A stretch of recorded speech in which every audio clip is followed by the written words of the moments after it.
Thank you, Ryukin. And thank you, everyone, for being here to support this important ceremony that we do every month. Almost feels lately like maybe we should do it every day. Maybe in our hearts, in our coming and going, we can do it every day. My name's Bokushu, and just to kind of review what's happened so far, we first chanted the Gatha of Atonement. All evil karma ever committed by me since of old. So we're connecting to all the harm that's been done, actions, speech, and thought that's been done throughout all space and time by everyone and everything, all the unskillful action. And boy, is there a lot of it. So we connect with it and we take responsibility for it collectively and individually. And so we first chant that Gatha of Atonement. Then we, fortified by that, we then, or purified I should say, we then are fortified by the next thing we do, which is to connect with the archetypal energies of our school. From the 7 primordial Buddhas, semi or truly mythological enlightened ones, all the way to Shakyamuni and others, Samantabhadra, Manjushri, of course, who is right here on our altar. We connect with all of them. We are one with all of them right now as we atone for all evil karma committed by me, in quotes, throughout all space and time. And then we chant the 4 vows, which are taking this energy into action, into constructive action in the world. And then there's a talk. So here it is.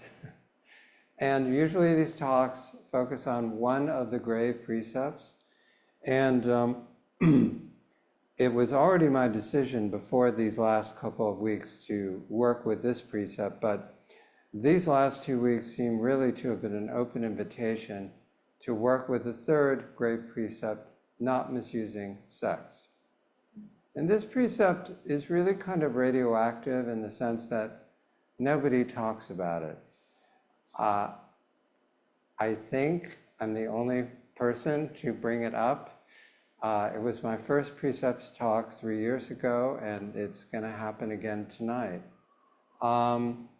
And it's kind of our social or societal habit to not talk about sex.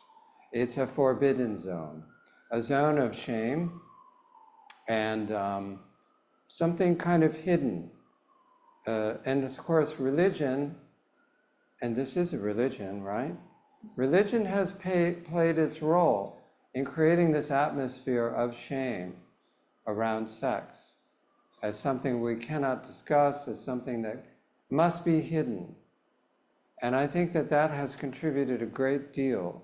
That shaming and hiding of sex and its complications, let's say, has done a lot to promote a lot of unskillful behavior around sex in our culture. When I say our culture, I don't necessarily just refer to Western culture.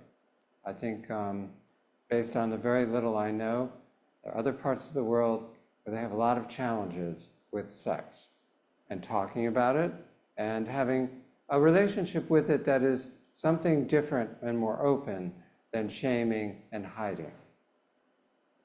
But we've seen in the last couple of weeks a growing accountability, one might say, for those who would hide sex. This Epstein Files thing, as it's called, the Epstein Files, which were being so assiduously hidden by our national legislature, are now, we think, since it's a law, though that seems less and less a guarantee of anything nowadays, they will be published in search and retrievable fashion.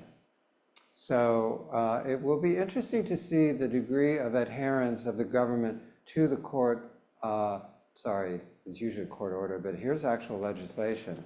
But we'll see if the government actually adheres to the letter of the law, let alone its spirit. And it is truly a very distressing tale that is being told by these documents, many of which are out, but many of which are not yet to be seen.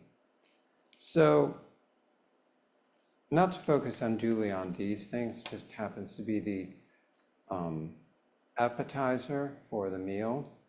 I thought I would just actually talk about what is sex, because I think that we just think of it in the very most simple terms, and it's a lot more than penetration, let's say, than the overt sexual acts that come to mind immediately when we hear the word sex.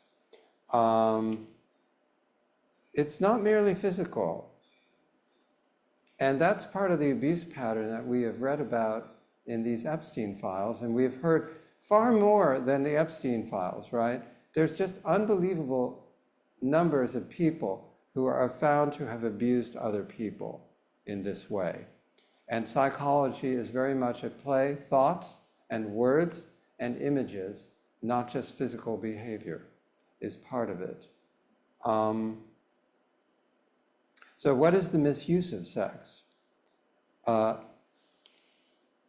primary misuse of sex in my teaching is the compulsion of people to have or engage in some form of sexual activity who do not consent.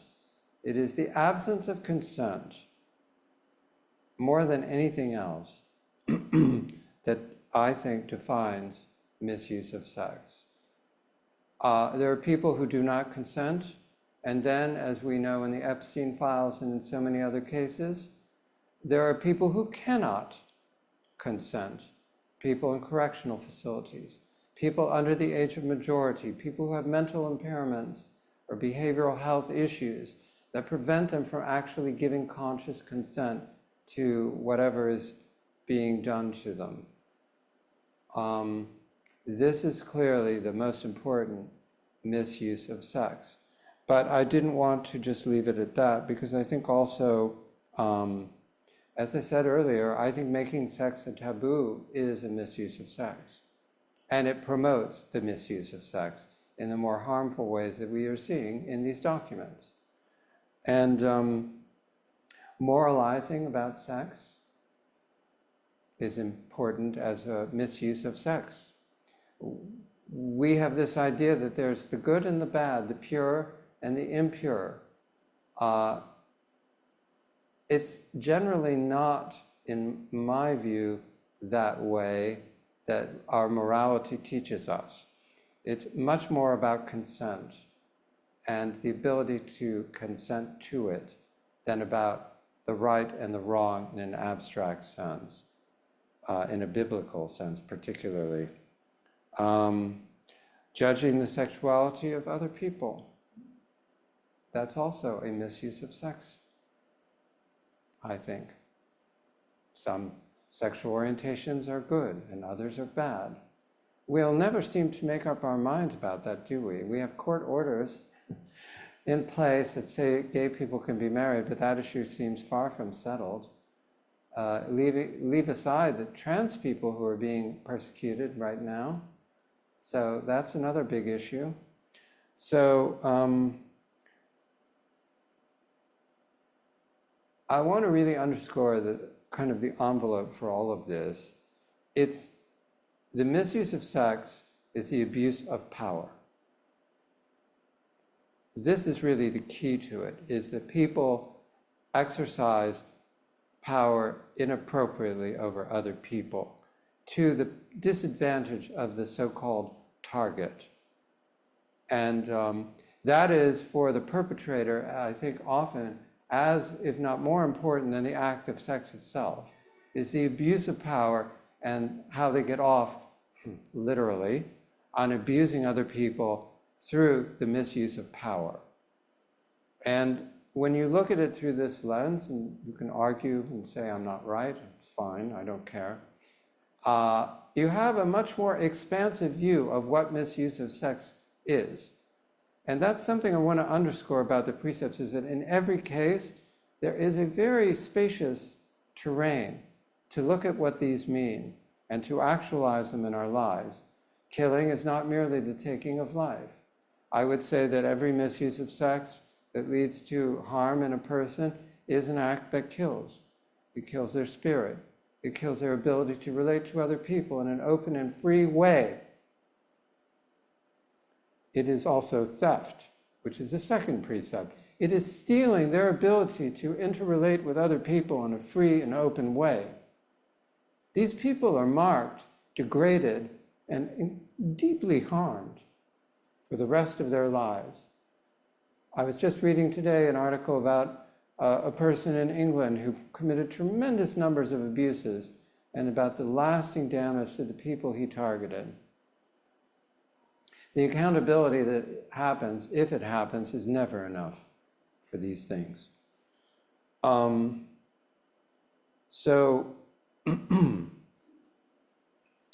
don't want to go on too long. I could talk about incidents in my own life where people have used their power inappropriately over me. But let's talk about something more current and broader. Let's talk about government. So you may think I'm stretching things a bit, but let's give it a go. Is the undermining of our institutions, our economy, our educational system, our health system, the undermining of the idea that there is an actual objective truth, is that potentially an abuse of power and therefore a misuse of sex? Is misuse of sex implicated in the way that our government is being run? I think there's certainly a connection, since for months our legislature did not permit the consideration of the now passed bill. And it looked until really quite recently as if these sticks in the mud were going to prevent this bill from being passed or considered at all. And yet they suddenly decided. There was this moment. It's kind of like during the McCarthy hearings. Remember during the McCarthy hearings? I forget the guy's name, but he says, "Have you no shame? Have you no shame at long last?" And that was what broke the McCarthy thing. Something like that happened in the brains of these cowards, that they finally, en masse, decided to vote for this bill and for the disclosure that will occur. What's in it? Who knows? And I wouldn't want to omit the fact that those who were pushing for it were pushing for it for political reasons as much as anything else. Those who were resisting for political reasons. Those who were propelling it were also propelling it for political reasons. None of them looks good. They all act righteous, but they all suck. So this has been a picture of abuse of power in government. You may think I'm taking it too far, but I consider the manner in which our government is acting to be tantamount to rape. Our institutions are being raped, destroying our system of justice, destroying our educational systems, essentially blackmailing our educational system and many others. It's just, it is a violation of our system of government, of our system of education, of our financial system, our health system, and the truth itself, which is slippery, I admit. It's very hard to sort of pin down exactly what the truth is. But the very idea that there is no objective reality is now almost an official policy of the United States government. which has always had a difficult relationship with the truth. So it's nothing new, but it's a level beyond what it ever was. So it's usually the pattern in these talks that we talk about the commentaries on these precepts, so I want to touch on that briefly. But before I get to the commentaries, I'd like to quote a contemporary of the Buddha, Confucius, who is reputed to have said in his Analects, or written, "I have never yet seen anyone whose desire to build up his moral power was as strong as sexual desire." So this has been a problem for a long, long time. The first commentary I'd like to read is Bodhidharma, our semi-mythological ancestor. Self-nature is subtle and mysterious. In the realm of the ungilded Dharma, not creating a veneer of attachment is called the precept of not misusing sex. So these words, ungilded and veneer, we can be plain about it. We can be plain about the abuse in our culture and call it out and not make any pretense that this is anything other than what it is. I think we have, those of us who are working with the precepts have to look at ourselves as well. I mean, I don't want to sit here pretending I don't have my own struggles with this precept. I do. And I invite all of you, no matter how remote this seems to you, this idea of misuse of sex might seem to you, to look deeply at how in your life it might be operating. It's important not to separate ourselves from behavior that we consider foreign to ourselves, because it's not foreign to ourselves. Nothing is foreign to humans. That is human. Then we have Dogen, always more eloquent. The three wheels are pure and clear. When you have nothing to desire, you follow the way of all Buddhas. The three wheels are pure and clear. Originally, there is nothing but purity and clarity. Can we realize that in the midst of our own problems? Can we not set up purity and clarity in opposition to our own problems, to the messy business of reconciling our ethical principles with life as it actually is? Freedom, clarity, and purity are right here and right now. And then the Zen peacemakers. There's actually two versions of it. The one that we record in our website is encountering all creations with respect and dignity. This is the precept of chaste conduct. And on the website of the Zen Peacemaker itself, they now say, meeting the diversity of life with respect and dignity. This is the precept of chaste conduct. I really have a problem with this one. The word chaste smacks to me of exactly that sort of Victorian mindset that is the root of many of the problems of misusing sex. This idea that there is a pure and unsullied virtue to which we must all aspire, lest we be cast into hellfire. And chastity, I'm not on board with chastity. I'm on board with consent, much more than chastity. So I would like to propose to those who work with the Zen peacemakers, perhaps this will catch a little fire. I have my own version of a commentary for them that I would like to suggest. And it goes like this: not abusing power over a single thing. Or perhaps you'll prefer this: unconditionally taking no for an answer. No is the most underrated word in every language. I encourage all of us to adore the word no, to welcome the word no, to recognize, hear, and follow the word no. When it was pronounced to you, hear it, respond to it. Do not dismiss it. Do not push it away. Do not pretend it has not been said. This is a really good precept to work with. I hope we can all remember that we're implicated in this as these disclosures continue, and not think that we're separate or superior.